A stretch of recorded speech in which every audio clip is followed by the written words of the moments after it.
Alors, on va parler de l'huile d'orange sauvage. Celle de doTERRA, elle nous vient de Grèce et du Brésil. Ce sont les zestes de l'orange qui sont donc pressés à froid. Avec l'oranger, on fait deux autres huiles. Le néroli, ça ce sont les fleurs, qui sont l'huile essentielle de fleurs d'oranger qui est obtenue donc par distillation.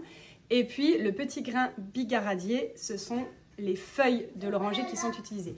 Donc avec les zestes, on va obtenir notre huile d'orange sauvage. La seule précaution par rapport à cette huile, c'est qu'elle est photosensibilisante, c'est-à-dire qu'on va éviter de s'exposer au soleil dans les 12 heures suivant l'application sur la zone. Si vous vous en mettez sur le plexus solaire et que vous allez juste sortir avec un t-shirt, le visage exposé, il n'y aura aucun problème. Par contre, vous n'en mettez pas dans une crème de jour pour ensuite aller à la plage, par exemple. Parce qu'elle est photosensibilisante, c'est-à-dire que potentiellement, ça va pouvoir faire apparaître des taches sur la peau. Donc, il faut juste avoir ça en tête. Pour tout le reste, c'est une huile qui n'est absolument... il n'y a aucune contre-indication. Vous pouvez l'utiliser chez les enfants, vous pouvez l'utiliser chez les femmes enceintes.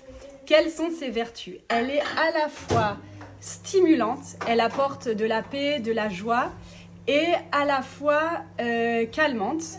Donc, elle va être aussi très bien pour le soir, pour redescendre, pour apaiser les tensions de la journée. On va pouvoir l'utiliser en massage. J'en mets une goutte directement dans ma main. Ensuite, je mets un petit push d'huile et puis je masse le dos de mes enfants avec. C'est absolument divin. On peut aussi faire ça après une séance de sport. Elle a aussi des effets relaxants sur les muscles qui ont bien travaillé. On va pouvoir évidemment l'utiliser en diffusion. Elle se marie particulièrement bien avec d'autres agrumes, aussi avec la menthe, aussi avec des épices comme la cannelle, le gingembre.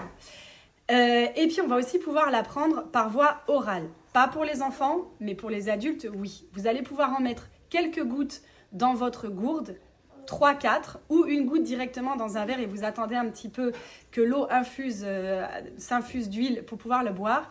Ça va avoir des propriétés à la fois purifiantes, ça relance le système hépatique et à la fois être une bonne huile pour quand on a des digestions qui sont un peu lentes. Voilà, c'est son effet purifiant qui relance, ça, l'huile d'orange, tous les agrumes, ça aide les fonctions métaboliques. Vous allez pouvoir aussi l'utiliser si vous pratiquez le brossage à sec, stimulation lymphatique, en mettre quelques gouttes directement sur votre brosse et vous massez. Et en plus, vous aurez une odeur délicieuse.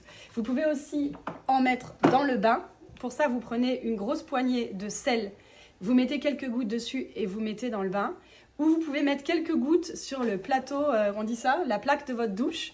Et puis ensuite, avec l'eau chaude, ça va faire les vapeurs d'orange qui vont remonter. Vous pouvez aussi l'utiliser en cuisine. Quand je fais des cookies, des fondants au chocolat, des gâteaux yaourt, c'est assez systématique que je mette de l'huile d'orange. Donc attention, celle de doTERRA, si vous avez l'habitude d'utiliser les huiles essentielles, elles sont beaucoup plus concentrées. Donc mettez-en au moins 2 fois moins que ce que vous avez l'habitude. Pour un gâteau ou des cookies d'une taille normale, mettez environ 5 gouttes. Je crois que j'ai à peu près fait le tour. Vous pouvez aussi évidemment inhaler directement le flacon. Ça apporte tout de suite de l'optimisme. En hiver, quand on manque de soleil, qu'on est un peu déprimé, c'est vraiment, tous les agrumes sont super pour ça. Ils apportent vraiment, c'est comme un petit soleil dans une bouteille. Vous pouvez aussi mettre une goutte directement dans le creux de votre main, masser comme ça et venir faire un bol autour de votre nez et respirer, alors en conscience, etc. pendant 30 secondes. C'est vraiment hyper agréable. Là d'ailleurs, je continue à vous parler, mais j'ai envie de me poser, vraiment de prendre ces 30 secondes. Et vous pouvez aussi respirer par la bouche, parce que vous allez respirer les molécules d'huile, et donc vous allez en avoir aussi qui vont rentrer comme ça plus profondément en vous. Vous pouvez aussi vous faire un roll-on. Dans un roll-on de 10 ml, vous pouvez mettre 20 gouttes d'orange et puis venir vous le frotter là, au poignet. Faire comme ça et venir respirer. Vous pouvez vous en mettre dans le cou, vous pouvez vous mettre sur le plexus solaire, sous les pieds. Faites juste attention à cette histoire d'exposition au soleil. Voilà.